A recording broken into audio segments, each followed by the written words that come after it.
Oi, gente, bem-vindos a mais um episódio de Segredos do Set, um podcast para atores e para quem gosta do mundo da atuação. Então, se você tem interesse, já se inscreve no canal, que hoje o episódio vai ser muito icônico. Eu estou aqui com uma pessoa muito foda, que tem muita experiência no meio, e quanto mais eu pesquisava, mais eu ficava assim, meu Deus, o que eu tô fazendo aqui? Eu só tenho 6 anos. Mas assim, eu tô muito ansiosa. E hoje estamos aqui com o André Dias, que é ator, cantor, diretor, professor e roteirista. Seja muito bem-vindo aos Segredos do Set. Muito obrigado, Natália. Obrigado pelo convite. De nada. Ó, eu já vou começar perguntando aqui, como que você começou a sua carreira de ator no musical? Você fez primeiro uma peça normal ou já foi musical direto? Como é que foi? Sim, o primeiro espetáculo que eu fiz foi um texto de Molière, eu tinha 16 anos, mas era uma comédia musical. Então era um texto, não era exatamente a estrutura do musical que a gente conhece, mas era um texto que tinha músicas.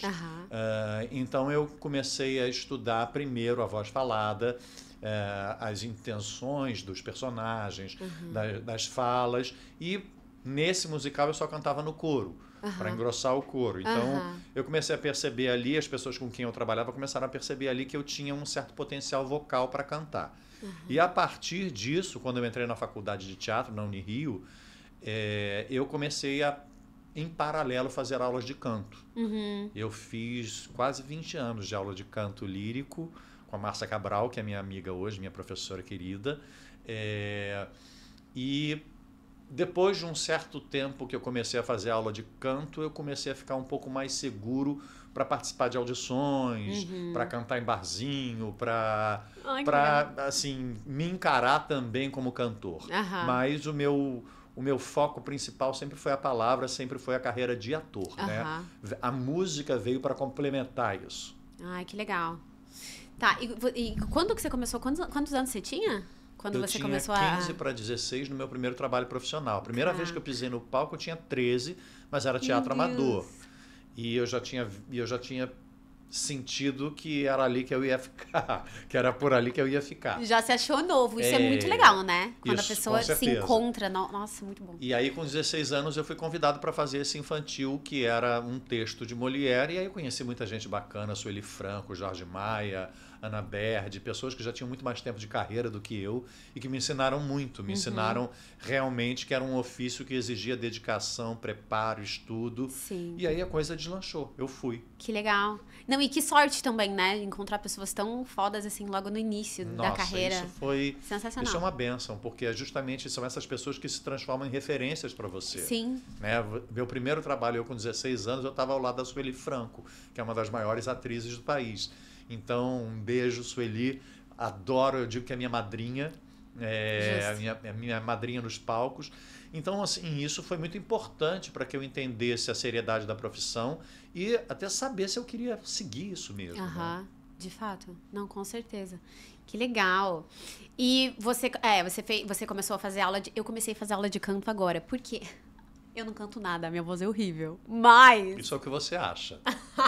É o que ela fala também, porque eu cheguei já apavorando ela. Falei assim, olha, minha voz é horrível, eu não canto nada, eu não sei o que eu tô fazendo aqui, porém, eu sou atriz e eu quero desenvolver coisas, né? Que é muito importante. A gente sabe, quanto mais coisas a gente faz, melhor ator a gente é. Não, eu fui trabalhar o canto justamente porque eu estava fazendo muito teatro e eu, dependendo da cena, eu perdia a voz. Então eu comecei, se eu tinha que gritar muito, se eu falasse muito alto, eu tinha ainda uma imaturidade na questão da técnica vocal, então eu fui estudar canto justamente para deixar de ficar rouco, para trabalhar o meu aparelho de ator, não com a intenção de me transformar em um cantor. Só que aí eu fui vendo o potencial que todo mundo dizia. Os diretores musicais falavam, a professora falava, seu timbre é para ópera, você tem voz aí que não acaba mais, você pode continuar trabalhando. E aí, assim, eu costumo dizer que professor de canto é igual terapeuta.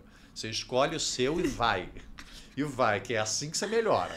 Sim, não, eu cheguei lá apavorada, falando assim pra ela, eu não sei o que eu tô fazendo. Eu tava muito nervosa no dia, eu tava me tremendo inteira, porque, eu juro, é horrível, assim, eu cantando. Uma vez eu me gravei, eu tava em casa, eu gosto muito de música, eu sou apaixonada por música. Eu escuto música o dia inteiro, qualquer coisa, eu tô com meu fone aqui, escutando música. E eu falei, cara, eu vou, sabe, porque é uma coisa a mais ali na minha carreira também que vai acrescentar, né? Cheguei lá, me tremendo inteira. Falei pra ela, eu não canto nada, pelo amor de Deus, que não sei o quê. Aí a gente foi na primeira, ela assim, cara, tu não é horrível do jeito que você tá falando, não. É um pouquinho, tem um pequeno potencial, ela falou, dá pra desenvolver, sabe? Aí eu falei, cara, ok, interessante. Mas também acho que ela não ia acabar com a minha raça ali na minha frente. Eu tô pagando ela. Não, mas sabe o que é? Você se estranha quando você se escuta as primeiras vezes. Porque horrível. O timbre que você escuta de voz não é o seu timbre real, porque você escuta por duas conduções. Você escuta por ressonância óssea e por canal auditivo. Então, olha lá, você tem duas vertentes de escuta. A primeira é a vibração do som dentro de você, na sua estrutura óssea. E a segunda é a auditiva. Então, o que você escuta não é real, não é a sua voz real, porque você também escuta pela ressonância óssea. Então, o que eles estão escutando não é a mesma coisa, porque eles não escutam de dentro como você. Nossa, alugou um triplex na minha cabeça agora. Como que vocês me escutam? Você vai ter que... Chocada. Grave sempre a sua voz, os seus exercícios, as suas gravações, para você começar a entender o que é a tua voz fora dessa ressonância óssea, fora de você.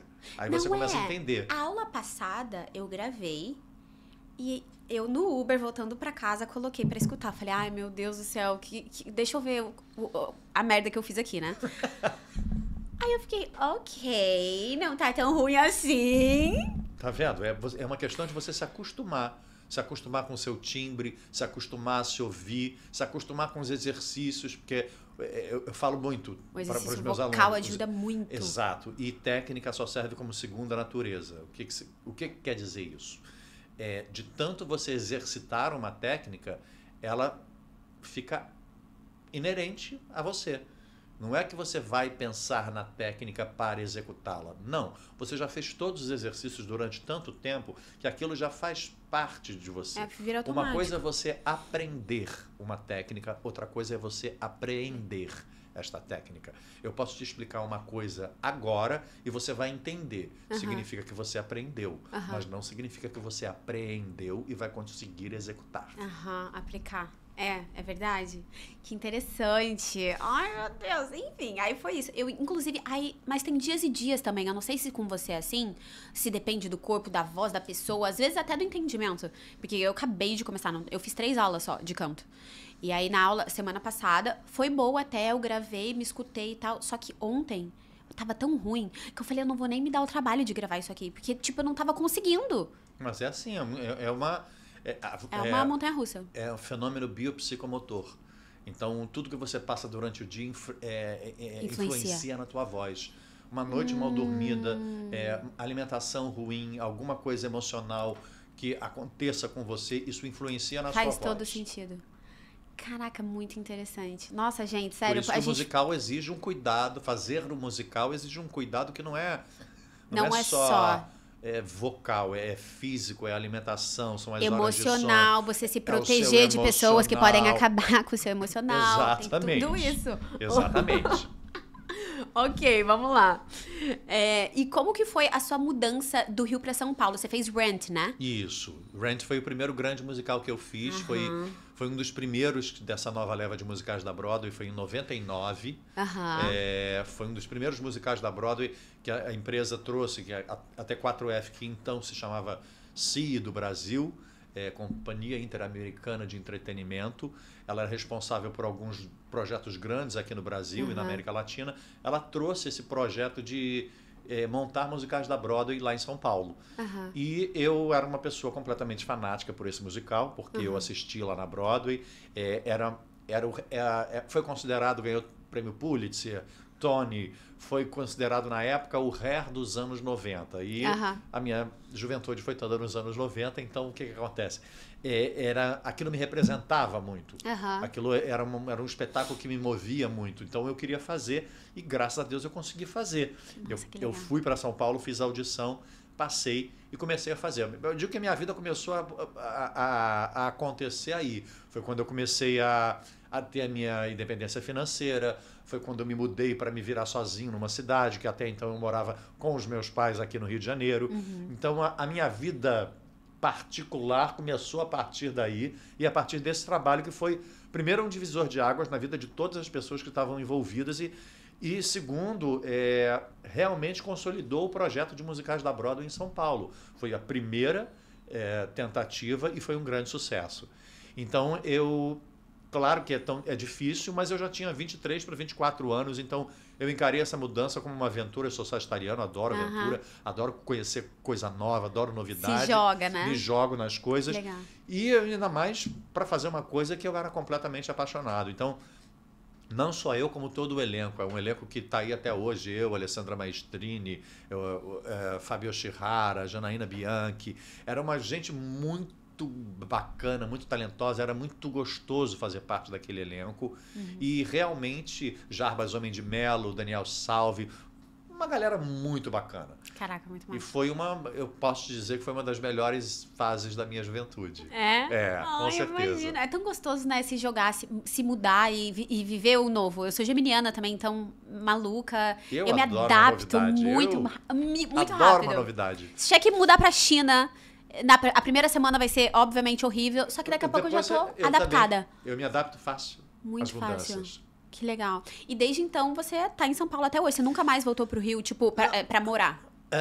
Na verdade, o Rio de Janeiro é minha cidade, é minha terra, que eu amo. E o que aconteceu é que acho que os 10 primeiros anos da minha carreira, quando eu morava no Rio de Janeiro, as minhas oportunidades não eram tão boas. Eu não tinha tantas oportunidades de trabalho assim. Foi só eu fazer esse grande musical, que foi o Rent, e eu resolver ficar em São Paulo, que nunca mais me faltou trabalho, nem em São Paulo, nem no Rio de Janeiro. Eu hoje, morando em São Paulo, trabalho mais no Rio de Janeiro do que quando eu morava aqui. Deixa eu te falar. Você acredita em astrologia? Acredito. Então, às vezes você deve ter alguma coisa ali em São Paulo que ativou essa energia de trabalho. Tem muito isso. Eu acho que sim. E eu acho que, como a gente está falando dos dois polos de teatro do Brasil, né, que são as cidades de São Paulo e do Rio de Janeiro, onde a cultura é mais presente, né? Porque se você viaja para as demais capitais, todo mundo fala que é carente de cultura, que não tem muito teatro, que não tem muitas opções. Então, a gente está falando de dois polos onde o teatro ele é mais acessível, ele acontece com mais facilidade, principalmente em São Paulo. Acho que até por um modus operandi da cidade, que a cidade não te oferece a estrutura que o Rio te oferece, né? São Paulo não tem praia, não tem cachoeira, não tem floresta. São Paulo, o divertimento... Tem muita coisa de cultura. Exato. O investimento do escapismo para as pessoas é na cultura. Eles vão sair, eles vão ao teatro, vão ao cinema, vão a um museu, a uma exposição. Então, o consumo de cultura ele é muito fomentado pela própria estrutura da cidade. Ao contrário do Rio, que o Rio tem muita opção para você ficar o dia inteiro. Muita opção. E é trilha, é isso, é aquilo. Realmente. E são cidades complementares. O que uma te oferece, a outra não tem. O que a outra tem, a outra não te oferece. É verdade. Então, são cidades complementares. E é por isso que eu resolvi ficar em São Paulo. Mas, por exemplo, a minha empresa é aqui. A minha produtora é do Rio de Janeiro. Claro que ela está cadastrada em São Paulo, mas a minha empresa é aqui. Eu ainda tenho família aqui. Minha irmã está aqui, minha mãe está aqui. Então, assim... viver entre as duas cidades te dá um jogo para a carreira que é muito bom. Sim. Você acaba sendo uma peça fundamental nas produções, porque você tem aonde ficar nas duas cidades onde normalmente as produções se apresentam. Então, isso te dá um diferencial na hora de ser contratado. Sim, não, total. Às vezes eu recebo assim, teste em São Paulo. Posso tudo.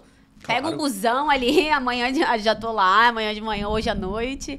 É muito rápido. E eles estão pensando também em fazer aquele metrô, um trem, alguma coisa que é bem rápido, que chega assim. Acho que é um vai trem ser bala. Muito legal. Eu acho que é um trem bala entre São Paulo e Rio de Janeiro. Não sei se esse projeto foi levado adiante, vai ser levado adiante. Mas seria muito interessante se eles fizessem. Maravilhoso. Nossa, pra gente vai ser incrível. E esse início pra você, que nem você falou aqui no Rio, né? Nesses primeiros 10 anos, você falou que você não tinha tanta oportunidade de trabalho e tudo mais. Como que você foi, sei lá, se metendo ali no meio pra conseguir oportunidade? Tipo, como que foi isso? Porque eu sinto que até hoje, né? Tipo, tem muita panelinha também, tem muita coisa. Tipo, como que você foi se colocando ali no mercado? Acho que, como eu te falei, durante os 10 primeiros anos de carreira, eu investi tudo. Eu investi dinheiro, investi tempo, dedicação, estudo, tudo. Eu me formei na Unirio em 97. Eu comecei a trabalhar em 91, então já são 6 anos aí em que eu trabalhava e assim, não vislumbrava uma independência financeira, não. Sim. Não tinha isso. Eu tinha algum dinheirinho para eu sair à noite, fazer algumas coisas, agora pagar conta, morar sozinho. Aluguel, essas coisas. Jamais. Não tem. Jamais. Isso era uma coisa para mim muito angustiante, porque eu só saí da casa dos meus pais com 23 para 24 anos. Então, para mim, na minha concepção, eu já era velho. Já tinha que ter saído muito antes. Então, assim, os primeiros anos foram muito difíceis, porque você fica sem perspectiva disso acontecer. Você fala, meu Deus, quando é que eu vou realmente conseguir uma independência financeira? Sim. Porque, como é que eu vou te explicar? Solidez financeira você não vai ter nunca nessa carreira. Pois é. Solidez, não vai ter. Não vai ter. E a gente, que é uma pessoa controladora, faz o quê? Cara, vive ansiosa. Nossa! Sofre. E usa o sofrimento na atuação. Aí você consegue. Vai sofrer. Mas é isso. É difícil. Os primeiros anos são sempre mais difíceis porque você não vislumbra uma mudança, você não tem a perspectiva de mudança disso. Mas é o que a Marieta Severo fala uma coisa muito, muito séria. Ela fala assim, quer ser artista? Deixa chegar. Não tem problema não, deixa vir. Vamos embora, vem fazer. Não importa quem chega, importa quem fica. Só fica nessa profissão quem tem vocação. Essa profissão é difícil demais. Então só fica nessa profissão quem tem a real vocação do teatro. Porque a grande maioria das pessoas, ela faz pela fama, pelo sucesso, por ego. Às vezes, e o dinheiro também, só que assim, não é aqui que você vai conseguir. Exatamente. Entendeu? A não ser que você assine um grande contrato internacional, ou com a Globo, ou com qualquer outra empresa de televisão que te pague ali, que as coisas já mudaram, não são mais assim, né? Então, a não ser que aconteça isso com você, e eu falo muito para os meus amigos, para os meus alunos que se transformam em amigos. Eu falo, alguns chegam para mim e falam assim, eu quero ser uma estrela. Eu falei, ótimo. E se você não for? Eu tenho 2 respostas para essa pergunta. Será que eu vou ser uma estrela? Número 1, entra na fila. Número 2, e se você não for? Vai ser frustrado? E aí? Então, isso te diz o quê? Você tem vocação para fazer isso? Porque você está diante de uma carreira em que você vai investir sem saber se você vai ter retorno. Você não vai saber se você vai ter retorno. O retorno vem com muito tempo de dedicação, e às vezes não vem. Eu estou falando de artista, eu tenho uma amiga minha que acabou de começar a ensaiar uma peça, é uma mulher que tem 50 anos de carreira. Ela começou a ensaiar uma peça... Tem tanta gente boa que não tem reconhecimento. Teve um problema de patrocínio, ensaiou um mês, a peça foi arquivada, não pagaram o mês de ensaio, a peça caiu. Ela falou, eu não acreditei que na minha atual condição isso ainda acontecesse comigo. Mas acontece, a gente está aberto a tudo. Ao bom, ao melhor e ao pior. É uma carreira que te surpreende. Não, surpreende muito. Ela e às vezes nem o contrato você pode contar, porque o contrato pode ser cancelado. Já aconteceu comigo. De eu pegar uma publicidade e cheguei pra gravar, só que começou a chover no dia, tava chovendo muito forte, e era uma externa, então não tinha o que fazer. Eles falaram, cara, a gente vai ter que gravar daqui 2 dias. Eu falei, beleza. Um dia antes, ligaram e falaram, Nath, a gente vai ter que cancelar o contrato com você. Aí pagaram uma multa por cota. Aí tiveram que colocar outra pessoa e tal. Aí você fala, caraca, nem contrato segura, entendeu? Então, a gente realmente... É uma carreira muito inconstante. É muito inconstante. E isso as pessoas têm que estar... Por isso que eu falei da frase da Marieta, deixa chegar. Deixa chegar, porque não importa quem chega, importa quem fica. Só fica nessa carreira quem tem real vocação para fazer isso. Nossa, é muito isso. Ai. E uma coisa que a gente estava até falando, né, de aula de canto e tudo mais. Você acha que, então, na aula de canto a gente consegue desenvolver isso até para pessoas, né, que gostam de musicais? E até, às vezes, nem a questão de gostar, porque às vezes aparece uma oportunidade, tem que ter a voz ali para fazer um musical. Você acha que na aula de canto dá pra desenvolver uma pessoa que nem eu, assim, que não tem a voz tão boa? Eu acho que todo mundo pode cantar, todo mundo talvez não possa se transformar num cantor profissional. Uhum. Mas se a pessoa não tem nenhuma questão auditiva, se a pessoa fala e não tem nenhum tipo de problema auditivo, não tem nenhum tipo de problema... Porque assim, eu conheço músicos que tocam, mas não conseguem cantar. Conheço pessoas que tocam um instrumento com virtuose, inclusive. Excelentes músicos. Mas que se você pedir para ele reproduzir vocalmente o que ele está tocando, ele não vai conseguir. Então, eu acho que qualquer pessoa que não tenha uma questão vocal ou uma questão auditiva, ela pode cantar. E eu acho importante para o ator que ele saiba usar a sua voz, tanto falada quanto cantada. Exatamente. Não com o intuito de se transformar num cantor de ópera ou num ator de musicais. Não. Mas para caso você pegue um espetáculo onde haja música, você está seguro, você está preparado para o desafio. Exatamente. Foi por isso que eu comecei a fazer. Porque eu falei, cara, certíssimo. A gente precisa. E, às vezes, e até para ter o entendimento da minha voz também. Para eu ter o controle. Conhecimento do seu aparelho fonador. Exatamente. Que é a sua arma, é o corpo, principal a voz. instrumento de atriz. Exatamente isso. E eu quero começar a fazer aula de expressão corporal também. Sempre estar ali, porque às vezes a gente fica muito parado ali, acaba focando em outras coisas. Mas e o corpo? O corpo é tão importante. Claro. É muito importante. É esse corpo que produz a voz. É esse corpo que produz a sua voz. Exato. Tá tudo ligado. Tá tudo ligado. Exatamente. E a questão de dançar é uma dúvida também que eu tenho. Tá, a gente tá num musical ali. Todo musical, eles exigem que tenha ali um gingado, alguma coisa assim. Sim, você não precisa. Eu, por exemplo, não sou um bailarino. Eu dancei na minha juventude e eu não danço mais há muito tempo. Eu não sou um bailarino nem um dançarino. Eu sei dançar porque eu tive essa base, né? Eu fui buscar essa base. Eu posso dançar, mas eu não sou um bailarino. Então, o que acontece? Quando você está fazendo um coro de um grande musical, o coro vai ser composto por bailarinos. Sim. Né? Agora, eu acabei de fazer Mamma Mia no ano passado. Mamma Mia. Se Deus quiser a gente volta, porque era um astral aquele espetáculo. Então a gente fazia Mamma Mia. Tinha o coro dos meninos que realmente eles dançavam o espetáculo inteiro, eles eram fabulosos. A gente dançava os 6 protagonistas, os 3 pais e as dínamos, a gente dançava também. Só que a gente dançava paralelo ao coro, ou seja, tinha um pedaço da coreografia deles que a gente ia lá e fazia. Mas a gente saía e eles continuavam. Sim. Dançar, você vai ter que saber... Não dá para você ter 2 pés esquerdos. Entendi. Você tem que ter uma noção. Você precisa ser bailarina? Não. Para fazer musical, não. Para fazer personagem musical, não. A não ser que você vá para o coro. O coro normalmente vai ser formado de bailarinos e cantores. Agora, para você fazer um musical, você tem que cantar. E dançar. Você tem que ter uma noção mínima de dança, você tem que ter uma noção boa de canto. E você tem que ser ator. Sim, essencial. Uma vez eu vi um teste, eles estavam recrutando lá pra fazer o teste e tal. E eu falei assim, eu vou fazer esse teste, só que precisava saber dançar. Eu falei, eu vou dar um jeito. Só que assim, eu sou bem travadinha. Naquela época, hoje eu acho que eu tô bem melhor. Não boa, mas bem melhor do que antes. Gente, vocês não estão entendendo, sério. Eu cheguei naquele teste, a gente fez primeiro a leitura de texto. E aí, só que ela tinha horário marcado com várias meninas durante o dia pra fazer o teste. Eu fui o primeiro horário, 8 horas da manhã. Ela falou, eu não vou fazer os outros testes, é você. Tipo, foi surreal.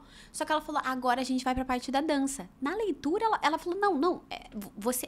Era um infantil, inclusive. Entendi. Ela falou, não, você é a diva. A diva é você. Aí eu falei, meu Deus, que isso aqui dela. Agora vamos pra dança. Chegou pra fazer a dança. Você não tá entendendo o trabalho que eu dei pra essa mulher. Ela, Nath, o que a gente vai fazer? Eu falei assim, eu vou me dedicar, eu vou conseguir, você... Por favor, que não sei o quê. Ela disse assim, não, ok, eu confio em você, bora fazer. Nossa, eu juro, eu nunca chorei tanto num processo que nem eu chorei naquela... Porque eu pegava, assim, as coreografias, eu tinha dificuldade de pegar as coreografias. É muito difícil quando você não tem noção. Eu chorava, só que assim, eu ficava até 2 horas da manhã em casa treinando aquelas coreografias e as 2 outras meninas que eram bailarinas chegavam em casa, iam dormir de boa e eu lá.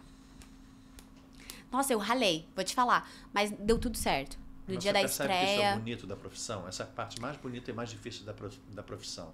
A gente, o tempo inteiro, a gente esbarra com as nossas limitações. Nossa, tempo O tempo inteiro. Você pode ser melhor atriz do que aquela menina, mas ela dança melhor do que você. Você pode cantar melhor do que aquele outro, mas ele é um ator que tem mais experiência, ou ele dança mais. Então, assim, a gente está o tempo inteiro lidando com a nossa limitação. O outro é esse espelho, o outro é esse limite. Quando você vê... É isso que eu já trabalhei com pessoas que falam, gente, esse menino ele tem metade do que eu tenho de carreira e ele sabe tudo o que eu estudei anos para saber fazer. E ele nasceu pronto. Você fala, e agora? E agora? E agora? Que ódio que me Que dá. ódio, dá muito ódio. Que ódio que eu Só tenho que é essa isso, criança. né? Cada um. E, tipo, essa geração tá vindo aí, não, Natália. essa geração. Essa sua geração está vindo aí. A minha. Não, depois da minha.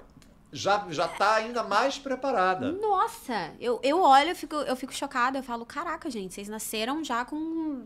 Pô, parece Por isso que a gente não pode parar. Por isso que o encontro entre as gerações ele é muito importante. Muito, porque a gente não pode, porque a gente troca o tempo inteiro. O tempo todo. A minha experiência, o frescor que você traz, entendeu? O que você quer, as tuas aspirações batem em mim de uma forma, olha, eu não estou morto, né? Não é porque eu envelheci na profissão, que eu estou envelhecendo na profissão, eu ainda também tenho um anseio de melhorar essas coisas. Isso é muito bacana. Isso é uma das coisas de mais bonito que tem na nossa profissão.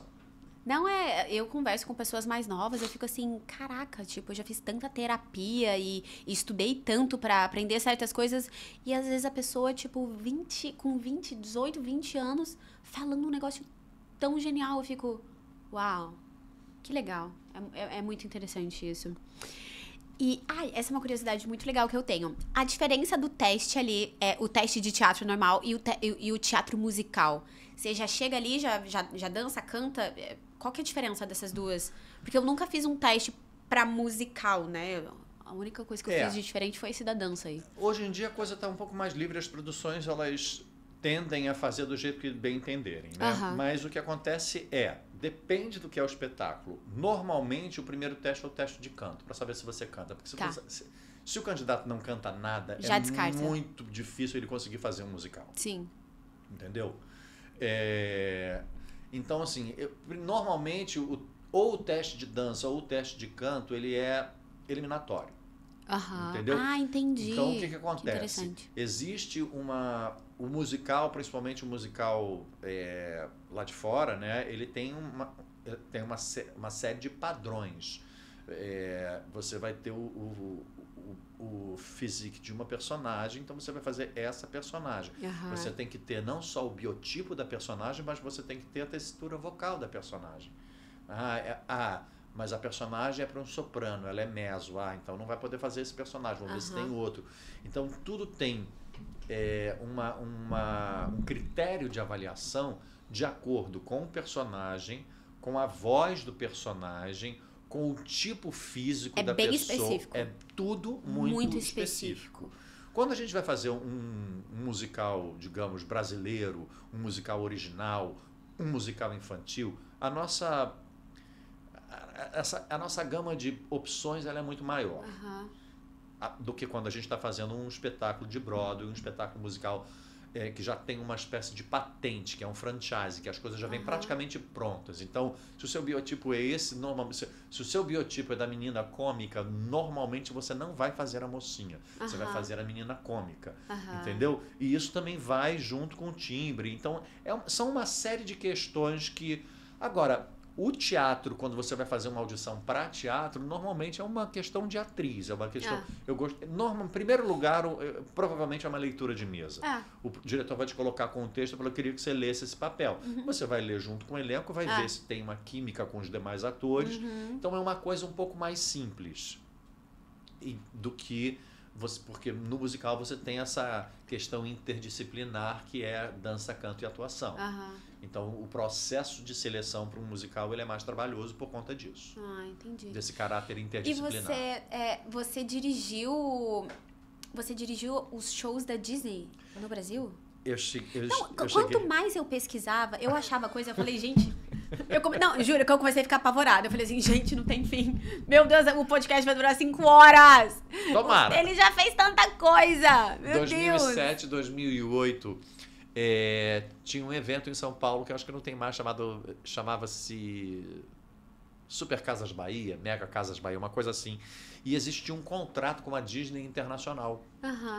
Que a Disney trazia os shows da Disney oficial para o IMB em São Paulo para fazer nesse grande evento, nessa grande feira de final de ano, os shows oficiais da Disney. E eu mandei o meu currículo para fazer a audição como cantor, como ator e cantor para a Disney. E aí um amigo meu, que era um dos diretores brasileiros, falou, André, eles não têm aqui... É uma questão de physique muito grande, porque pode até ser que eles usem alguns cantores brancos, mas o show que vem esse ano é o Rei Leão. Então eu acho que não tem muito papel para você. Eu falei, eu acho. Ele falou, só que tem uma questão. Eles precisam de alguém que fale inglês para ser assistente de direção. Você quer que eu te indique? Eu falei, quero. Aí ele falou, mas então você não vai fazer audição. Eu falei, não vou mais me inscrever como cantor. Ele falou, beleza. Aí eu fui até lá, conversei com um dos diretores para ser assistente de um deles que estava chegando, e que é o Jeff Whiting, e o Jeff não pôde vir porque ele era coreógrafo da Susan Stroman, que é uma fodona lá de Nova York, que coreografou, acho que Fantasma da Ópera, grandes musicais da Broadway. E ele falou, eu não vou poder ir. E eles me alçaram a diretora, eu saí do cargo de assistente e falou, então é com você, querido, a gente não tem outro para fazer, vai ser você. Então, do nada, eu cheguei lá e eu tive que dirigir e coreografar 2 shows no primeiro ano. Aí eles gostaram tanto que no ano seguinte eles me chamaram de novo.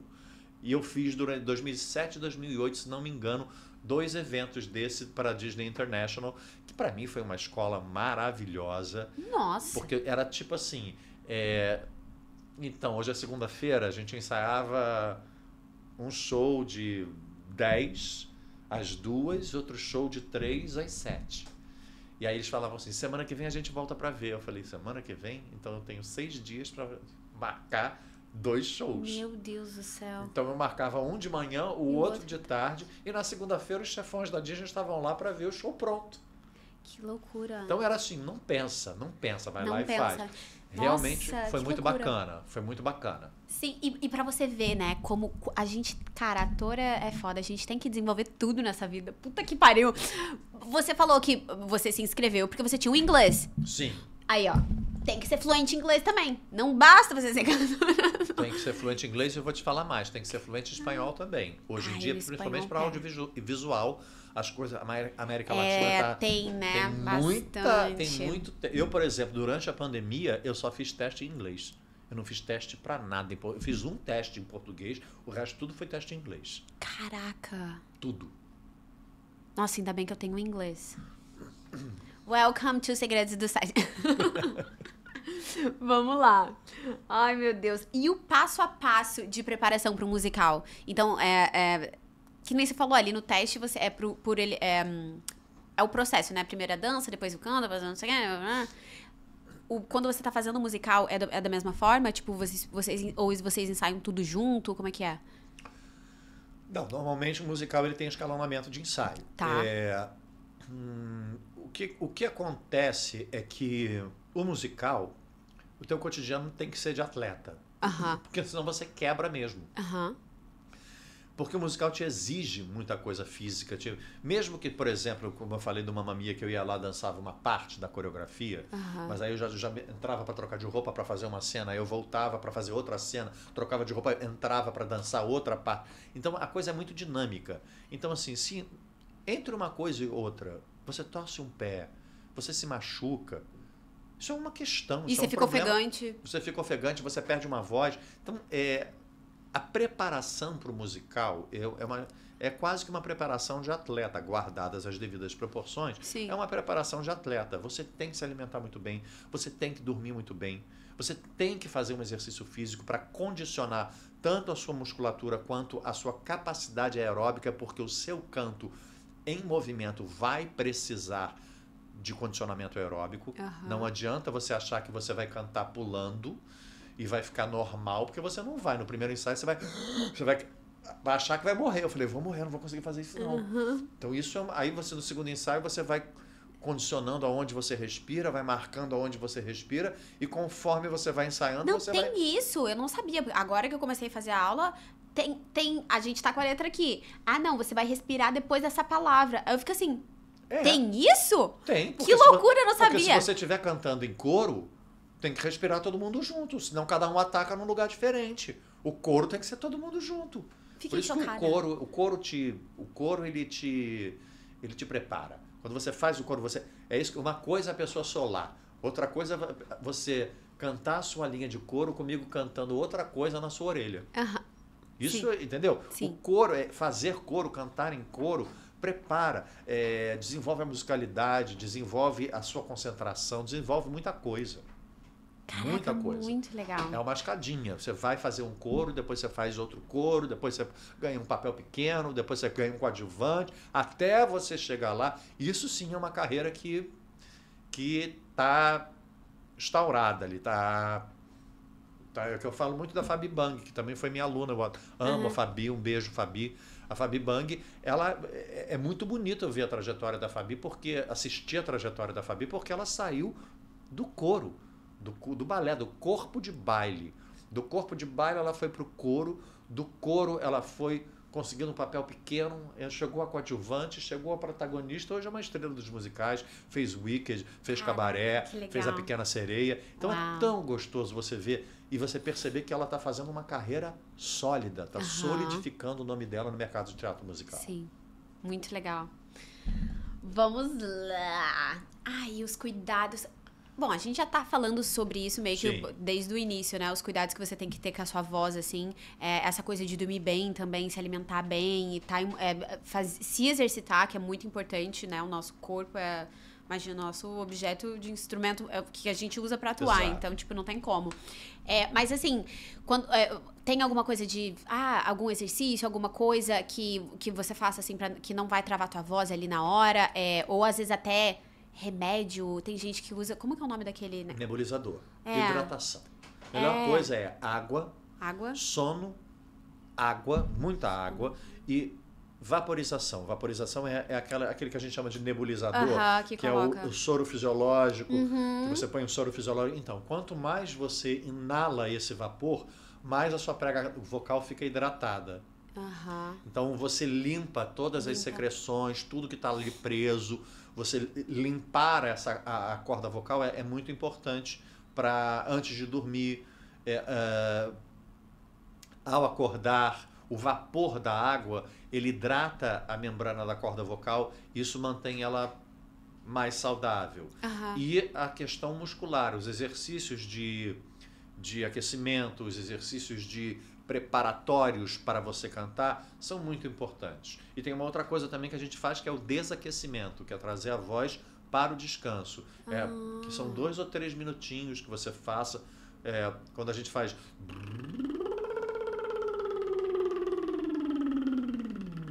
Eu faço para aquecer, eu trago do grave para o agudo. E quando eu desaqueço, eu faço...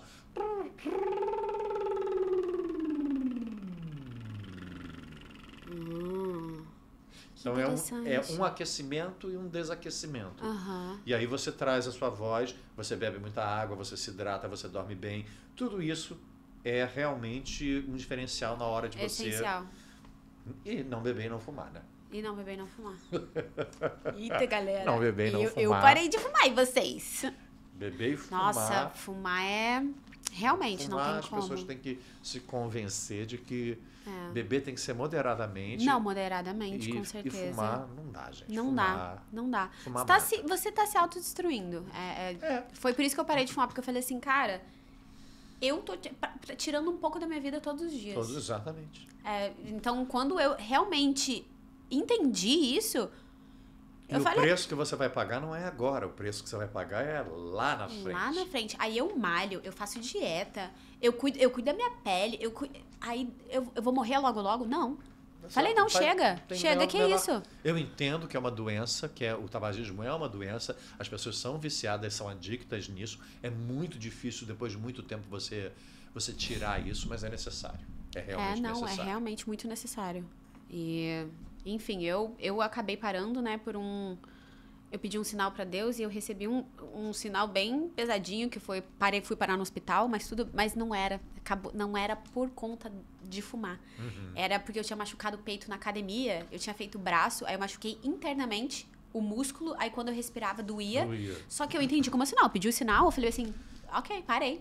Porque dói Pronto. Mesmo. Porque, né, às vezes o primeiro sinal ali é leve, o segundo já vem com alguma coisa mais pesada. Então eu falei, não, eu já vou entender esse sinal e parei. Mas realmente não dá pra fumar. Isso aí é... isso aqui é muito interessante. Você usa alguma técnica de atuação? Porque eu acho que assim, quando eu comecei nossa, não chega nem perto, né, da experiência que você tem aí, mas eu comecei, tem 10 anos, mais ou menos, a fazer teatro. Eu fiz várias peças de teatro e, tipo, todas as peças, eu nunca fui ensinada, às vezes, talvez até por falta de eu procurar mesmo, eu ir atrás, mas sempre tudo foi muito intuitivo. Tipo, eu pegava o texto e a gente ia treinando aquilo, a intenção, ia, né, entendendo aquele personagem, a história daquele personagem e fazia tudo muito intuitivamente. Uhum. Eu nunca fui ensinada uma técnica. Eu comecei a estudar a técnica agora, há pouco tempo. Você usa técnica ou é tudo muito intuitivo? Porque eu acredito, uma coisa que a gente sempre fala em quase todos os episódios aqui, que tem sim pessoa que nasce com um dom. Tem gente que, cara, nasce pra atuar, é surreal. Só que também tem pessoas que não nascem com um dom e querem aquilo e se estudarem muito, obviamente vão conseguir. Então eu queria saber de você, tipo, se você é mais intuitivo, se tem técnica. Eu uso as duas coisas. Eu acho assim, como eu te falei no início, a técnica ela serve como segunda natureza. Ela só serve... Ninguém paga ingresso para assistir sua técnica. Né? A técnica é uma coisa que você usa por baixo daquilo tudo. Sim. É uma coisa que você veste o personagem embaixo daquela técnica. Ninguém quer ver essa técnica. Não. Eu acho que existem várias técnicas. Existe analisativa, memória emotiva, existe princípio da ação física. Existem várias técnicas que o ator precisa conhecer, até para saber em que momento usar o quê. Né? Então, existem várias técnicas. Eu compreendo o trabalho do ator de duas formas. Uma forma que ela é puramente intelectual, mas é para mim, tá? Tá. Não tem regra, cada um. Não é uma regra. Não, cada um. Eu acredito em duas formas. A primeira é uma vertente absolutamente intelectual. Que é onde você estuda o texto, as circunstâncias do personagem, aonde tudo que você puder de teoria, tudo que você puder estudar sobre o texto, sobre a análise daquele texto dramático, o período histórico onde ele foi escrito, o que o autor queria dizer com aquilo, o que o mundo estava passando naquele momento para que ele expressasse aquele momento com aquela obra. Então, tudo que você puder de estrutura intelectual, que você se debruçar sobre aquele trabalho, você precisa retirar daquilo, você precisa pesquisar. E aí vem uma outra vertente, que eu acho que é uma vertente muito mais intuitiva, que para mim, a partir desse momento onde você está teoricamente embasado, vira um jogo de erro e acerto, onde você se joga e você se joga para errar. Para mim, um ensaio serve para ser errado, seja ruim, seja equivocado. Quanto mais equivocado você começar um ensaio, melhor vai ser o seu processo. Tem gente que já chega pronta, não é? Também não é ruim. Se chegar pronto, já está no caminho excelente. Né? Mas se você se ousar se desafiar, começa do jeito que você acha que é ruim. E essa ousadia, às vezes está errada. É para isso que serve mas é para isso que serve, exato. É um jogo intuitivo de erro e acerto. E aí você me perguntou sobre a técnica. Eu acho que a gente tem que ler sobre todas as técnicas. Quanto mais técnica a gente usar, melhor é. E conhecer, né? Porque às vezes a gente consegue fazer intuitivo, mas e se não conseguir fazer intuitivo na hora? É legal ter ali pra onde correr, talvez. Exatamente. Então, o princípio de ação físicas, a análise ativa, a memória emotiva, são algumas que eu estou citando que eu uso muito, Sim. entendeu? As partituras físicas, quando você precisa de uma carga emocional, uma vez um aluno me perguntou assim, mas eu quero controlar, eu preciso ter controle da minha emoção. Eu falei, tá equivocado, querido. Quando você chora, você tem controle sobre o seu choro? Não, você tenta segurar, mas você não consegue. Às vezes você consegue, às vezes não. Exatamente. Um bom ator não é aquele que chora. Porque as pessoas não choram na vida. As A gente pessoas nunca fazem quer, o quê? a gente nunca quer As chorar pessoas na frente do tentam outro. esconder. Uma boa emoção não é a que você está mostrando.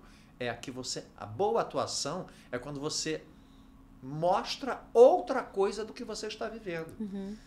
Então, o ser humano, ele normalmente não chora. O ser humano segura o choro.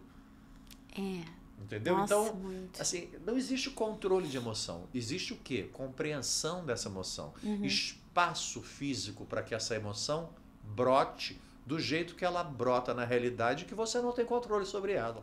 Se você quiser trabalhar sobre controle, aí eu quero controlar a minha voz, eu quero controlar o meu corpo, eu quero controlar a minha emoção. Não é bem por aí, não. Não é bem por aí. Muito pelo contrário, é um trabalho de percepção conjunta para você saber o que você usa. Sim. É um trabalho de concentração, de abrir o espaço através dessas técnicas. Sim. Eu analisei o texto, eu sei o que esse personagem está passando nesse momento, eu sei de onde ele saiu e aonde ele quer chegar. Eu já estudei a polaridade dele. Esse texto, ele começa de uma forma, ele termina de outra porque acontece isso. Né? Tem um ponto de virada em qualquer análise dramática. Então você estuda tudo isso, você faz uma análise ativa nisso tudo, e aí você vai, através das outras técnicas, tentando entender lapidar. Como é que você vai chegar a esse resultado emocional através dessa compreensão intelectual que você tem do personagem da cena. Perfeito. Tá claro? Não, ficou super claro, com certeza. Não, e é um processo que tem que ser feito, né? O estudo ali da história, da vida do personagem, e eu não acho existe. que tem um momento em que eu, pelo menos, gosto de fazer isso. Eu acho que tem um momento onde toda essa estrutura que eu acabei de falar para você tem que ser rompida. Quando você já tá... Ok, eu já sei isso, já sei tudo, já sei o que eu tenho que usar aqui.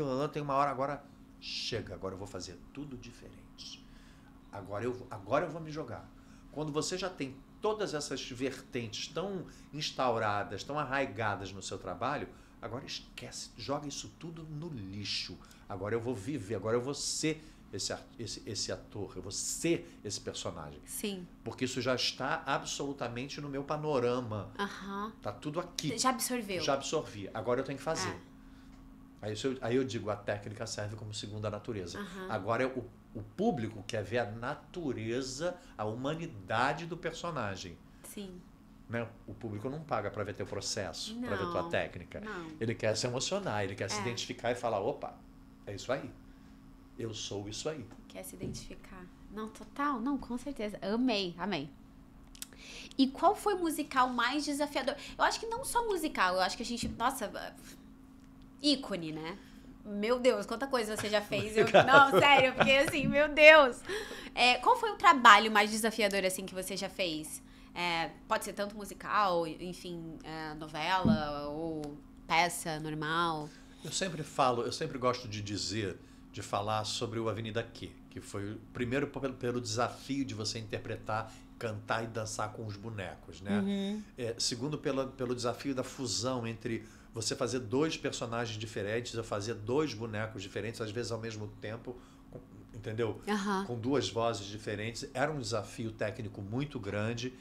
E realmente foi um trabalho que me abriu muitas portas. Foi a primeira vez que eu acho que toda a classe foi indicada para prêmio, toda a classe viu. Muito legal. Até hoje, eu estou falando de 2009, né? Então já tem mais de 15 anos. Tem 15 anos. Até hoje eu vejo pessoas me abordarem no teatro e falou, eu te acompanho desde a Avenida Q, eu nunca esqueci aquele espetáculo. É o meu espetáculo de teatro que as pessoas mais falam. Que legal. Então eu cito, não só pelo rigor técnico, pela dificuldade de interpretar dois bonecos diferentes, cantando com duas vozes diferentes. Nossa. Então, não, com um já é difícil, gente. Imagina dois, é surreal. Tinha um rigor técnico que é um fator de dificuldade muito grande ali. Então eu acredito que no teatro foi o Avenida Q e no cinema foi Chico Xavier. Ai, eu tenho que assistir esse filme. Eu Assista, tenho que assistir esse filme. Tem uma amiga minha que ela é espírita e ela fala, você precisa assistir esse filme, é perfeito. Então, tipo, eu quero muito ver, tá na minha lista. Eu acho que assim, a gente fala muito de como você se transforma contracenando com alguns artistas, e isso aconteceu muito comigo quando eu contracenei com o Nelson Xavier, que eu acho que é um dos maiores artistas que a gente teve nesse país, né? E o que ele fez como Chico Xavier é uma coisa que está gravada na minha memória, na minha retina, e estar com ele todos os dias no set era uma coisa muito transformadora, era uma coisa mágica. Você vê, chegava um momento em que ele não era mais o Nelson Xavier, ele já era o Chico Xavier. Tipo, a gente estava conversando aqui no corredor, ele apontava no corredor, a gente parava, encostava na parede e deixava ele passar. A gente parecia que estava vendo o Chico Xavier. Era um trabalho tão requintado, tão delicado, e ele falava baixo, uma humildade sempre muito grande, uma coisa. Então aquilo foi, sabe, livre de ego, não tinha ego. Aquilo foi me marcando profundamente.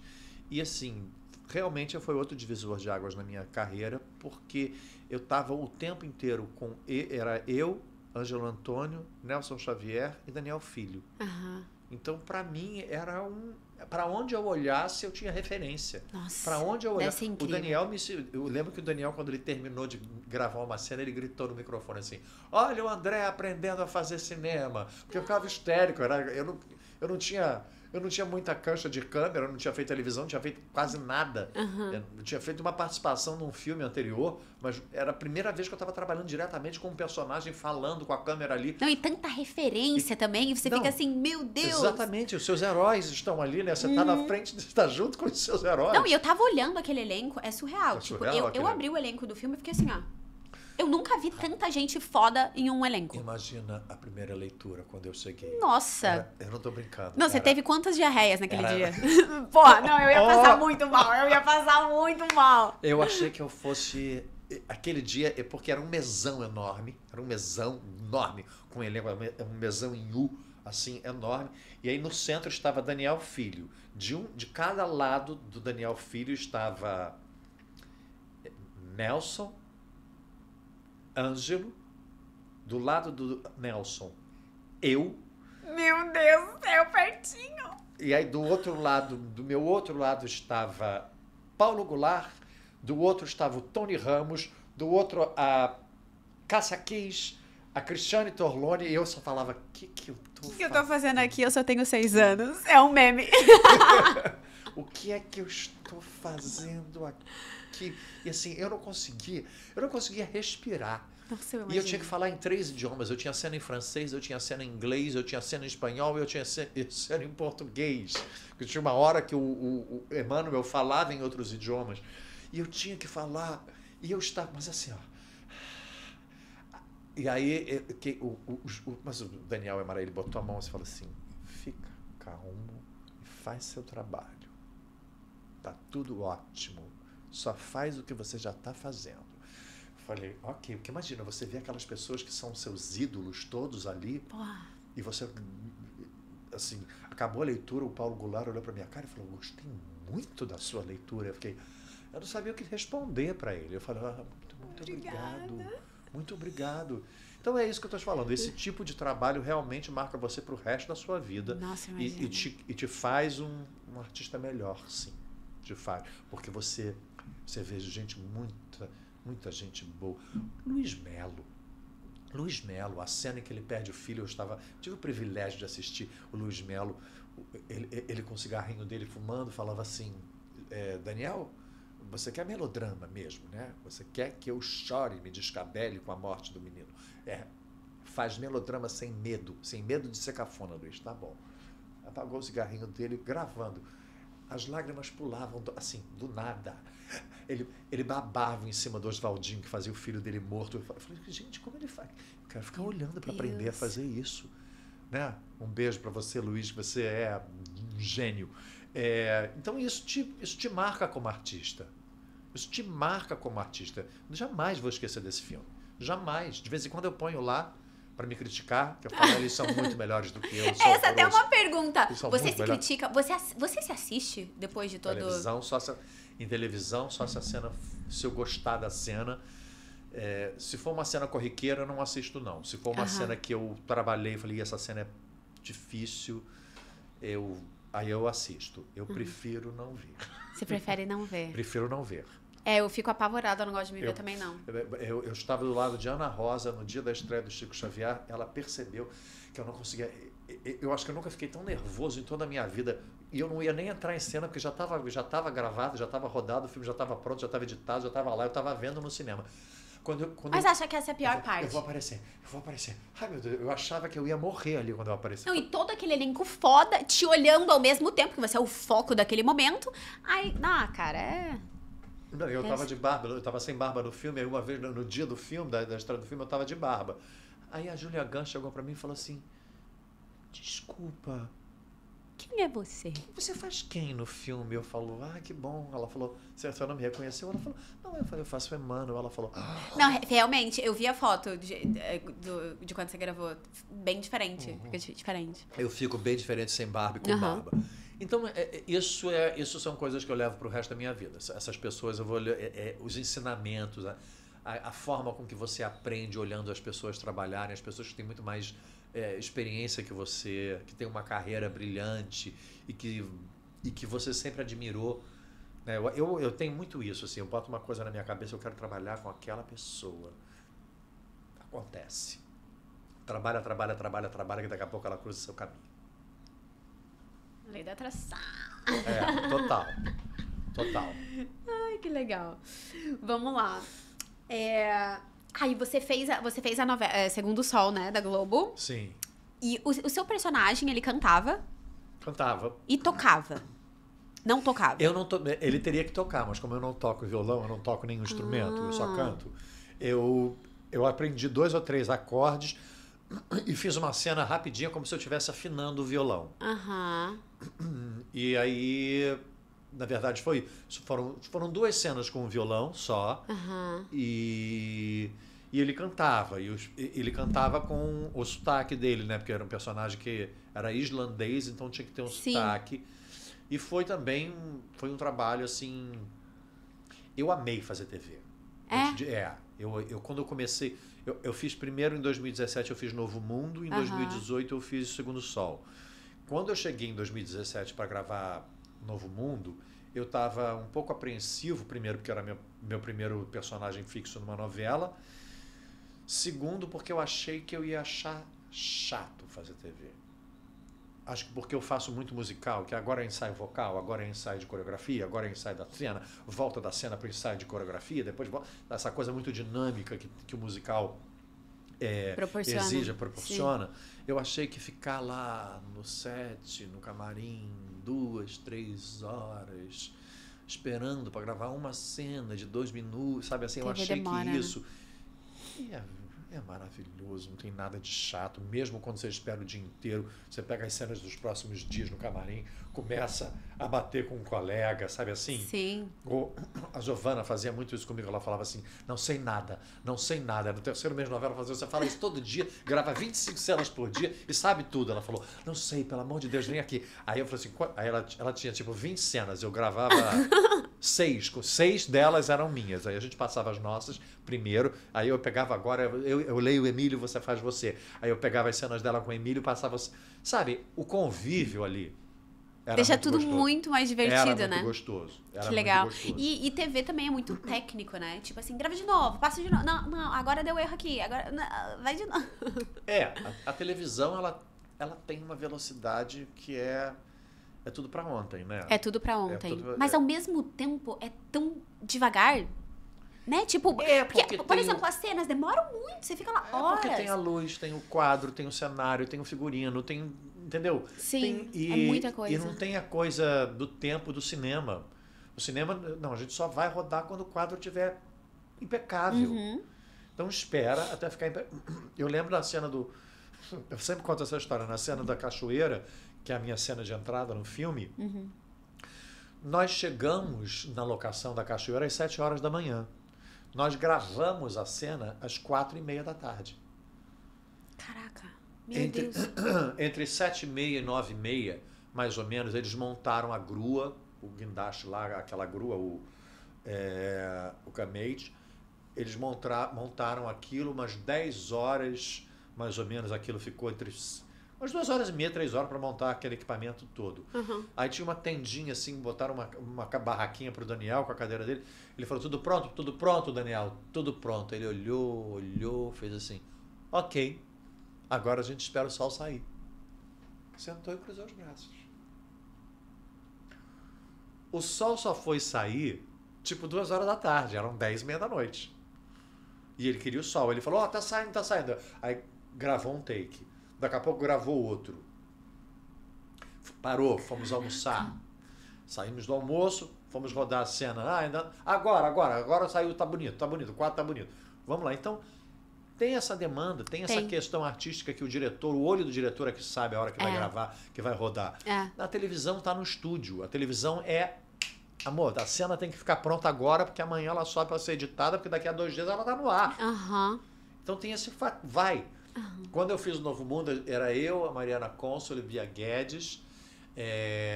De vez em quando a gente recebia visita da Ingrid Guimarães. A gente fazia cena muito com a Letícia Colim, com o Caio Castro, às vezes com o Chay. E aí eu peguei as duas e falei assim, vamos combinar uma coisa. A gente não erra. Elas falaram, vamos, a gente não erra. A gente chega mais cedo, a gente bate todas as cenas, e a gente não erra nada. Aí, vai tudo de primeira. A gente gravava tudo de primeira. A gente chegava, batia todas as cenas. A gente gravava. No final a técnica falava, oba, hoje é a cozinha, a gente vai embora mais cedo. Oh, que delícia. Então, quando o problema não é técnico, exatamente. Se depender só de vocês, ia de primeira. Então, assim, eu tive sorte. Porque eu fiz 2 novelas onde o clima era delicioso. Os colegas eram todos maravilhosos. Eu falo, eu sou pé firme. Eu tenho sorte, eu sou pé firme. E realmente foram trabalhos incríveis. Ai, que legal. Muito legal. Vamos lá. Ai, o negócio... A questão do sotaque, né? Que você... como que foi, assim, pra você... Nossa, porque o sotaque deve ser uma coisa bem difícil, né? Eu nunca tive que mudar meu sotaque, assim, então... Eu tive algumas aulas de prosódia, porque a minha situação era grave. A minha situação na novela era a seguinte... Eu fazia um islandês, um gringo da Islândia, que aprendeu a falar português na Bahia. Então ele tinha que falar umas coisas como oxente e barril dobrado. Então tinha que... Você teve que aprender 2 sotaques diferentes. Eu falava, gente, mas como é que eu vou fazer um islandês baiano? Entendeu? Eu tenho que o que eu vou ter que tirar um negócio da aquela cartola. coisa que a gente tava falando. Sempre você vai esbarrar com algum desafio. Você fala, cara, não tem fim. Eu posso aprender tudo. Posso aprender tudo nessa vida, que a carreira de ator sempre vai aparecer alguma coisa pra... Pois é. E aí você confia no seu diretor. Quando tinha uma cena que eu fazia que era muito pesada com a Giovana, quando ela dizia que tinha matado o ex-marido por acidente. E era uma cena... E aí o Denis falou, André, esquece o sotaque. O sotaque já tá bom. Você já tá fazendo sotaque. Esquece o sotaque. Para de fazer a cena pensando no sotaque. Faz a cena. E aí você vê o resultado da cena e fala, gente... Como que eu fiz? Realmente tem uma música que não é exatamente um sotaque. Eu tô falando em português, mas com uma música que não é... E isso na TV já é o suficiente. Porque se você carregar demais o sotaque, a pessoa que tá assistindo não vai entender. Então, é isso que é bacana de você trabalhar com pessoas que têm uma experiência, uma larga experiência, que são pessoas que você pode confiar. Então, isso foi muito bacana. O sotaque foi uma coisa difícil, que num primeiro momento me me assustou, me apavorou. Mas uma vez que eu comecei a fazer, eu comecei a gostar. Eu comecei a brincar com esse sotaque. Eu imagino. Foi muito gostoso. Que legal. Eu acho que tudo na vida, a gente sempre aumenta mais do que é. A gente tem medo de fazer certas coisas, aí quando a gente vai lá e faz... Nossa, mas não é tão ruim assim. Eu pensei que, nossa, que nem... Quando eu comecei a fazer esse podcast, eu nunca pensei que eu fosse fazer um podcast na minha vida. Nunca pensei que eu fosse entrevistar pessoas, tipo, na minha cabeça. Tanto é que ano passado eu fiz um curso que tinha uma aula de entrevista. Tipo, eu entrevistar e eu ser entrevistada. Eu falei, não, Deus me livre, que aula horrível. Eu nunca vou fazer Onde isso. foi essa aula? O que é? No Wolf. Ai, que bárbaro! Fiz aula no Wolf, porque, tipo, que nem eu te falei, eu fiz vários testes de teatro e tal, mas experiência com câmera não tenho muito. Aí agora, né, tipo, surreal. Aí eu falei, não, nada a ver, eu não quero fazer aula essa aula de entrevista. Só que eu falei, não, tô aqui, vou fazer, óbvio, né? Fiz a corta para. Eu aqui apresentando um podcast. O quê? Aí eu fiquei apavorada, porque assim, a ideia do podcast, na verdade, surgiu quando eu tava buscando coisas pra estudar, tipo, eu quero ouvir coisas de atores, experiências e coisas, tipo assim, como foi a sua trajetória, sabe? Os seus trabalhos e tudo mais. Aí eu ia pra podcast normal, entrevistando atores, só que daí fala muito da vida pessoal. Fala, do namorado que não sei o quê. Tipo, não, eu quero saber da carreira. Eu quero saber só da carreira. E eu ficava passando, eu perdia muito tempo buscando as partes só do trabalho, sabe? Entendi. E aí veio um negócio assim no meu estômago. Cria teu podcast. Aí eu fiquei assim, não vou não. E eu tava lavando louça, eu fiquei apavorada. Eu falei, não vou criar podcast. Intuição, Deus, sei lá o que foi que baixou aqui no meu estômago, só sei que doeu, tá? Eu senti aquela, tipo, sabe aquela borboleta forte? Sei. Nossa, eu fiquei apavorada. Eu falei, não. Aí passou tipo uma semana, eu tava com aquilo ainda. Eu falei, eu vou ter que fazer. Não vai ter jeito. Já tá terminando a primeira temporada. Já tá terminando a primeira temporada. temporada. Rumo à segunda. E que loucura! Porque eu nunca pensei que eu fosse me sentir tão confortável, assim, sabe? Tipo... E é isso. A gente, parece que é um monstro. E você tem que fazer isso porque é natural seu. Eu tô super à vontade, tô batendo um papo aqui com você maravilhoso. Você tem que continuar fazendo isso porque isso é seu. Você tem isso naturalmente.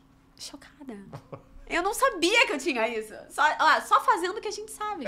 Por isso que tem que se jogar mesmo, tem que encarar. E é sempre menos difícil do que a gente imagina. Exatamente. Né? É muito isso. Nós somos os nossos piores inimigos. Nossa, total. A gente dramatiza um negócio que às vezes, cara, só vai lá e faz, se joga. Tá com medo, vai com medo mesmo. Porque isso também mexe muito na nossa autoconfiança, autoestima, tudo. Porque você fala, caralho, eu sou pica. Aí você começa a se achar mais foda ainda. Claro. E pro ator é muito importante essa autoconfiança, né? Se a gente não confia ali, porra, não tem como. A gente tem que confiar em primeiro lugar. Em primeiro lugar, exatamente. Aqui o filme do Chico, a gente já falou. Ai, meu Deus, eu vou assistir esse filme. Um personagem que você adoraria fazer. Tipo um desafio, assim, uma coisa diferente. Tem alguma coisa? Em audiovisual, eu tenho duas coisas que eu gostaria de fazer que eu ainda não fiz. Eu queria mudar completamente, raspar a cabeça, tatuar a careca, sabe assim? Botar um dente de ouro, fazer um psicopata. Isso é uma coisa... Fazer um personagem muito violento, um personagem muito maluco, isso eu gostaria de fazer. Adoraria fazer isso, tipo, me descaracterizar inteiro pra fazer. Mudar completamente. Adoraria fazer isso. Tem um personagem de teatro que é o Angels in America, que é uma série linda que se passa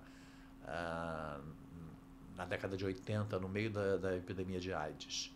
E o Al Pacino tem um personagem chamado Roy Cohn, que é um advogado judeu que vai morrer, que tá doente, vai morrer.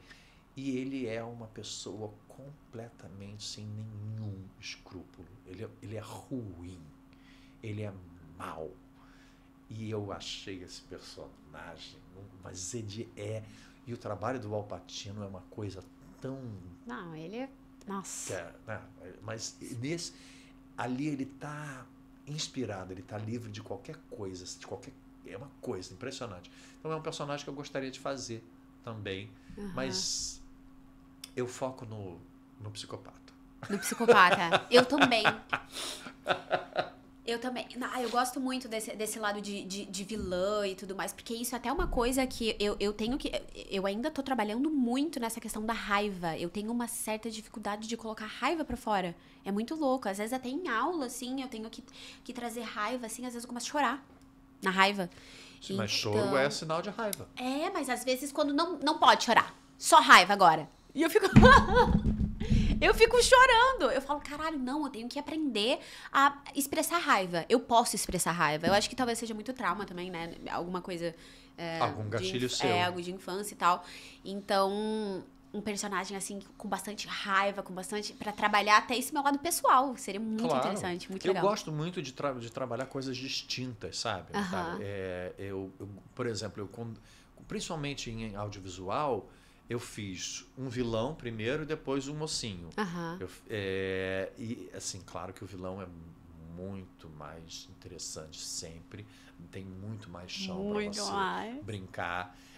Mas o mocinho também é bacana porque cai nas graças do público. Então, o público, quando dá certo, o público te ama. O vilão também, o público ama te odiar.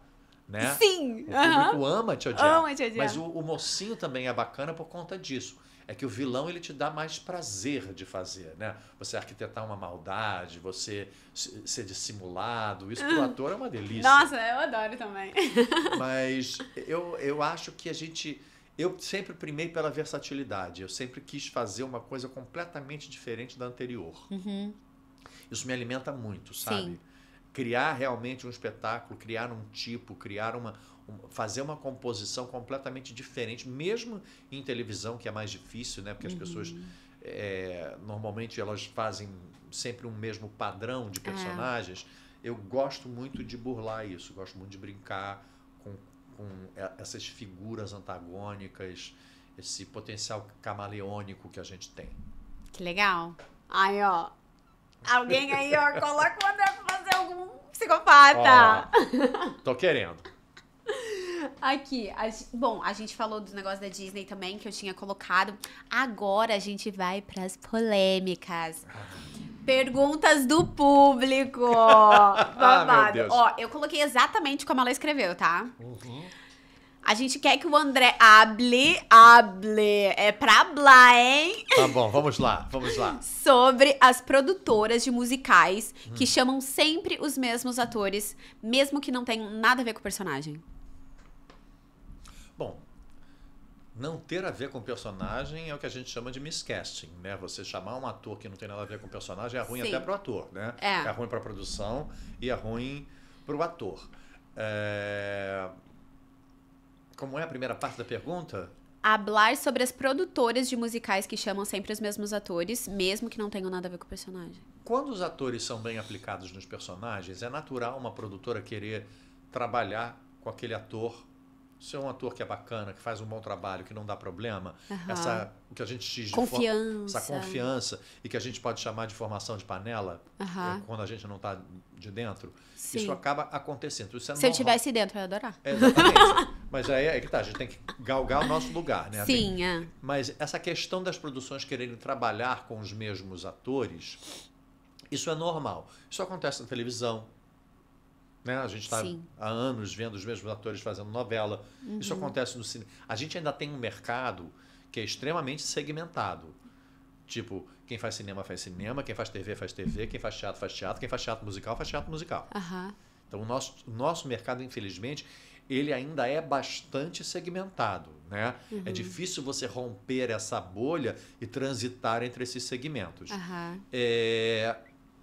Eu acho que eventualmente, o que as produtoras fazem é chamar pessoas famosas para personagens que ou não estão preparados para fazer, ou não têm... Ou poderia ter uma escolha melhor ali, Ou poderia ter ou existem pessoas mais qualificadas para fazer o personagem, mas que não tem tanto nome de mídia e não vai agregar tanta bilheteria ao espetáculo. Isso acontece sim. Então, isso primeiro, eu acho que isso é um erro do ponto de vista artístico, mas pode ser um acerto do ponto de vista do business, né? Do Porque business. as pessoas não querem arriscar colocar uma protagonista que não seja conhecida, por mais que ela seja qualificada para o papel.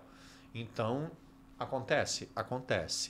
Mas, sistematicamente, você escalar atores que não estão preparados ou que não têm nada a ver com o papel, eu acho um tiro no pé. Não, total. Até porque a gente hoje em dia é muito indicação, né? Tipo, porra, assisti uma peça muito foda, vai. Ou a pessoa leva. Quantas vezes eu já assisti uma peça maneira, eu falei, no outro dia, não, vamos, eu vou com você, eu assisto de novo. Então, tem muito isso, né? Então, e outra coisa, se você não está preparado para fazer, se você estiver pagando um mico, você estreia a peça... Você se queima. Você se queima. E você estreia a peça no dia seguinte, tá tudo na rede social já. Tá tudo já na rede social. Não tem que esperar o crítico escrever, sair no jornal. Não existe. Não existe mais isso. Agora... O mico que você está pagando, alguém já filmou, já jogou na rede social. Às vezes tá ao vivo lá. Às vezes até ao vivo você está pagando seu mico lá. Então eu acho que é um tiro no pé. Tem que tomar muito cuidado mesmo com isso. Tem que tomar. Vamos lá. Polêmica. Os produtores que dizem ser impossível levar os musicais para fora de São Paulo ou fora do eixo Rio-São Paulo. Quanto mais falarmos disso, mais chances temos de mudar. Aí eu tenho que concordar. Se você tem uma folha de pagamento muito alta, não tem como você tirar um espetáculo, digamos, como um Rei Leão, um Fantasma da Ópera. Um espetáculo desse tamanho... Ele, até nos Estados Unidos, para fazer uma turnê, ele é enxugado para ele poder viajar. Né? Então, assim, realmente, você montar uma estrutura gigantesca de um espetáculo, seja ele qual for, seja o Mamma Mia que eu fiz, ou o Jovem Frankenstein, ou o Beetlejuice, esses que estão agora em cartaz, o Dear Evan Hansen, que está em cartaz. Se você montar uma grande estrutura como essa e querer que essa estrutura viaje o país, é inviável, sim. É inviável. Sai caro. Primeiro que sai muito caro. As pessoas não têm noção do que é você... Segundo, porque não há tempo de fazer turnê. Uma turnê tem que ser feita com um cenário muito menor, porque se você faz um espetáculo que sexta, sábado, domingo numa praça, o caminhão tem que sair no domingo. Para chegar na próxima praça, no máximo na quarta ou quinta-feira, para ser montado na sexta para apresentar sábado e domingo. Nossa, tudo isso tem um custo absurdo de equipe, de tudo, fora de... Então, o que pode ser feito é a gente fomentar a montagem desses espetáculos pela Lei Rouanet fora do eixo Rio e São Paulo.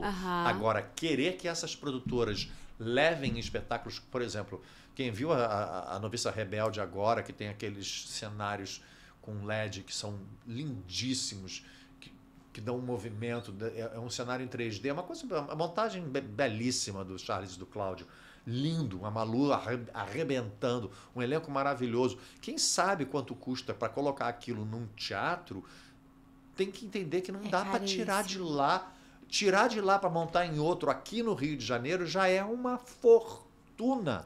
Imagina...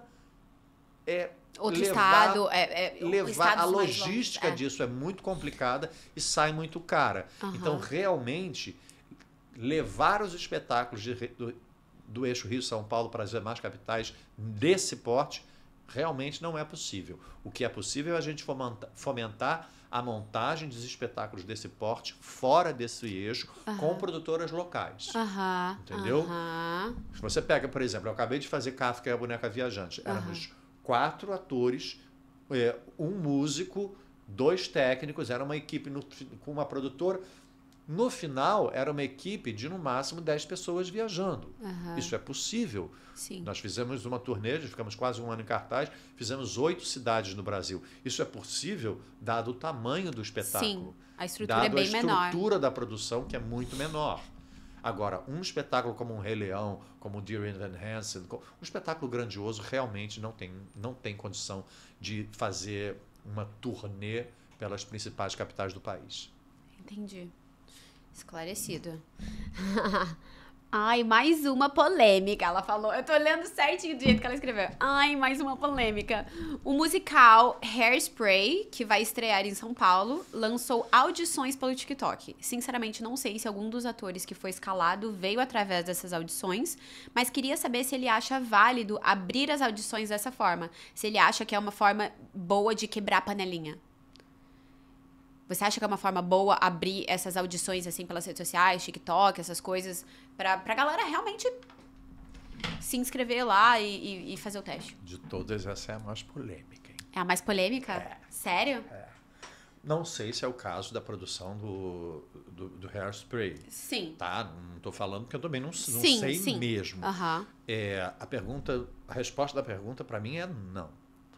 Uma coisa Não é é você válido. mandar. Uma coisa é um ator que não é conhecido de uma produção mandar um vídeo de apresentação, cantando 16 compassos de uma música ou falando, se apresentando para uma primeira seleção. Isso é uma coisa.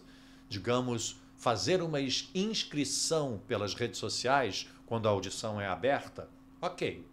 Aham. Agora, avaliar o candidato pela É porque... rede social, eu não acho que... Primeiro, não acho que é legal. E outra, pode ser que a pessoa nem seja ator, ou nem saiba cantar, tem tanta... Exatamente. Que nem eu, quando fui lá fazer o teste, não sabia dançar. Às vezes tem muita Sim, gente assim. E é por isso que uma ficha de inscrição como essa, eu digo que é válida. É realmente válida você pedir uma inscrição aos candidatos Sim. pelo TikTok, pelo Instagram, por um vídeo gravado pelo YouTube. Isso é uma coisa.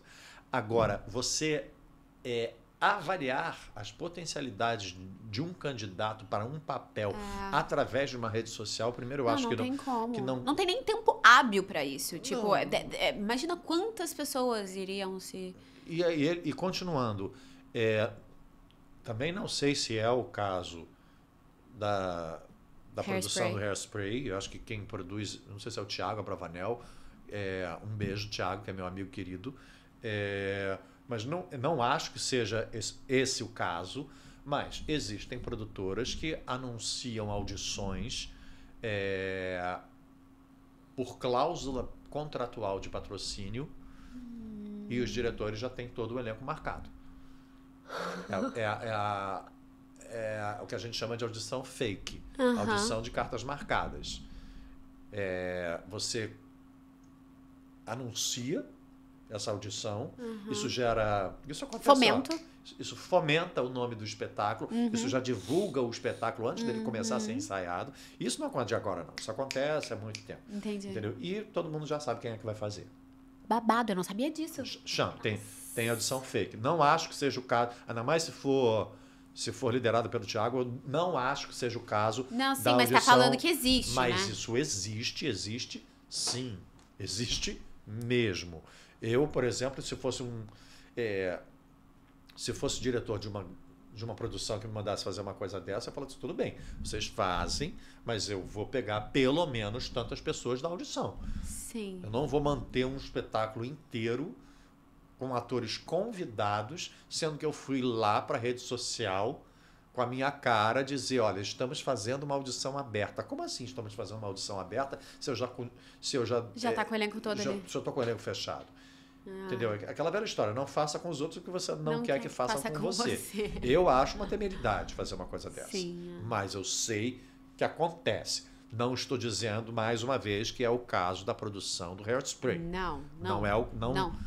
Mas não acho também que uma audição por self-tape, audição de musical, porque para filme, para novela, para coisa, o self-tape funciona, porque é o mesmo veículo, é o vídeo. Mas para a audição de musical, acho que uma self-tape, uma inscrição por self-tape, uma inscrição por rede social é válida, mas a audição não. A pessoa tem que ser chamada para uma sala para cantar, para o diretor conhecer, para o diretor musical ouvir o timbre real da pessoa, para o diretor chegar e dar algum direcionamento para saber se a pessoa responde, se a atriz ou o ator respondem à direção. Então, assim, não acho producente uma audição por rede social. Não acho que isso dê para medir. Até eu acho que não, na real. Até por isso que tem agência, né? Pra selecionar os perfis, pra ficar o trabalho, mas pra facilitar o trabalho de todo mundo. Exatamente. Porque, enfim, sempre vai ter gente que não tá ali no e perfil. Hoje em dia já tem até produtor de elenco para audição, né? É. Tem muitos produtores de elenco que trabalham para a audição. Então, se vai ter... Então, pode sim fazer uma inscrição pela self-tape, mas chame o candidato. Sim. O pré-selecionado ele tem que ser chamado para fazer a audição. Sim. Justo. Aqui, agora esse Augustinho Chagas mandou: o botão que aperta pra chorar é o mesmo que faz... Calma. O botão que aperta pra chorar é o mesmo que faz o nariz ficar encharcado? Você é foda. Não, é porque a gente... No Kafka, eu tinha uma cena final em que a gente chorava, eu chorava muito, né? Porque ele estava se despedindo da vida e era uma peça muito emocionante, quando eu dava a boneca pra menina, enfim... e as pessoas falam, mas você chora muito, você chora todo dia, seu nariz escorre, dá pra ver que você tá chorando de verdade. Eu falei, eu ainda não consegui chorar sem o nariz escorrer. Isso eu ainda não sei. Mas é isso, a questão do choro, da lágrima, né? Que a lágrima na TV, no audiovisual, ela coroa a sua cena dramática, né? No teatro nem tanto. No teatro você está mais de acordo com aquela cena toda, você está com a carga emocional da cena já é o suficiente. Mas é claro que com o tempo você vai se acostumando e você vai se aprimorando tecnicamente a ponto de fazer o choro acontecer. Sim. Então, como eu chorava muito nessa cena, as pessoas ficavam muito... E aí eu volto a falar para você, a técnica só serve como segunda natureza. Então, o ato de entregar a boneca para Carol Garcia, que fazia a menina, a Rita, já vinha carregado de muita emoção. Eu já estava ofegante, eu já não conseguia mais respirar, ele já estava morrendo, eram os últimos momentos da vida do personagem. Então, toda essa carga dramática se traduzia dentro de uma partitura física, que quando eu entregava a boneca para ela e ela olhava na minha cara, eu começava a chorar. Caraca. Então, isso é o quê? Isso é uma partitura física, eu consigo criar a carga emocional através da... Não é um botãozinho? Quando você abre é um disjuntor que cai, e vem o choro todo. Mas você fecha. Sim. Você fecha o botãozinho, né? Sim. Então, se é o mesmo que faz a lágrima e o catarro escorrer, É o mesmo. Quem sabe com o tempo eu vou dividir esse disjuntor em dois e eu vou conseguir chorar sem fazer o catarro escorrer. Muito bom. Agora, última pergunta. Um conselho para quem quer começar na carreira de teatro musical mesmo. Desista. Conselho não é meu. Conselho é da Fernanda Montenegro. Eita, meus amores. É isso. É isso. Desista, porque realmente é... A Fernanda Montenegro fala uma coisa, que é isso que eu digo. Quem sou eu para dizer alguma coisa quando Dona Fernanda Montenegro já falou? Sim. Quer começar nessa carreira? Desista. Se você, depois de um certo tempo, não conseguir dormir, não conseguir comer, não conseguir viver, porque você só pensa, só vive por isso, volte. Volte e entenda as agruras que você vai passar para continuar vivendo desta profissão. Mas, num primeiro momento, desista. Se você não conseguir viver sem isso, aí você volta. O conselho que eu levei para mim é de Dona Fernanda Montenegro. Não, e eu segui o conselho dela, tá? Tô só passando adiante. Não, e eu segui. Lembra que eu falei pra você que a gente tava conversando ali fora? Claro. Que eu dei a pausa e tal. E nessa pausa eu pensei, eu falei assim, cara, tá tudo dando certo aqui e tal. É isso. Tipo, vamos ficar lá sofrendo pra quê? Porque é difícil, a gente sabe que nos primeiros anos é muito difícil, é uma construção, é complicado. Só que, cara, chega um momento que você fala assim, a minha vida não faz sentido. Tipo, eu tô aqui na Terra pra fazer o que eu não quero, sabe? Se você chegou a essa conclusão, se você sente essa conclusão no seu corpo, se dói não estar lá, porque pra mim dói não estar lá. Dói. Eu não consigo. Eu olho e falo, tá, eu tô com 50 anos, eu já não tenho mais a energia que eu tinha com 20, eu já não consigo mais fazer as concessões que eu fazia com 20 para estar em cena, mas volto a dizer, essa é uma carreira onde vamos fazer concessões o tempo inteiro para exercitar esse ofício. Seja uma concessão pessoal, seja uma concessão financeira, seja uma concessão de abrir mão de algo que você queira fazer muito para estar em cena. Concessões serão feitas o tempo inteiro. O tempo inteiro. Né? Muito. Tem um autor que eu gosto muito que diz que somos feitos de renúncia. Né? Sim. Então, é isso. Esteja ciente de que se você quiser continuar em cena, você vai fazer concessão o tempo inteiro. Você não vai receber o que você quer, você não vai ser tratado como você quer. Nunca vão te dar o valor que você quer. Quem tem que se dar o valor é você. Você tem que aprender a dizer não. Você tem que aprender que esse não é o sonho da sua vida, esse não é o amor da sua vida, esse é o seu trabalho, esse é o seu negócio. Não romantizar. Não romantiza essa profissão. Não confunde essa profissão com análise, com psicodrama, com realização da sua vida. Não é. Não é. Isso é uma confusão que as pessoas ainda têm em relação a esse ofício. Isso é um trabalho. É um trabalho como outro qualquer. Exatamente. Eu estou investindo nisso há 33 anos, prometo continuar investindo e eu demorei muito tempo para entender que este é o meu negócio. Eu investi muito dinheiro durante mais de 30 anos para fazer o que eu faço hoje e eu quero... E como eu digo de vez em quando que as pessoas falam, quer me achar pedante? Pode me achar pedante. Eu falo, não preciso de elogio, meu amor. A minha parte eu prefiro em dinheiro.